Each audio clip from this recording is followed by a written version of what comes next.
Pero noong panahon natin, because I was actively managing during this time, paano niyo alam na kayo'y sikat na?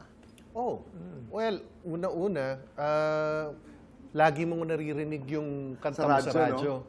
Doon pa lang, wala nang kasing napakagandang high. Doon sa marinig mong tumutugtog kahit saan yung kanta mo. Napakasarap po talaga na Nasaan ka nung una mong narinig sa radyo? Nasa restaurant po at kakain. At, You don't forget things like this. No. You just Why never can't? forget it. Nasaan ka? Well, I was just walking and a janitor was singing my song. Oh. Habang nagmamap. And I remember it like yesterday. You're right. You will not forget these things. Oo, hindi mo talaga malilimutan yung mga pagkakataong ganito. At saka, di ba, you can't even express that feeling? Ay, there's nothing like it, Tito Boy. Oo.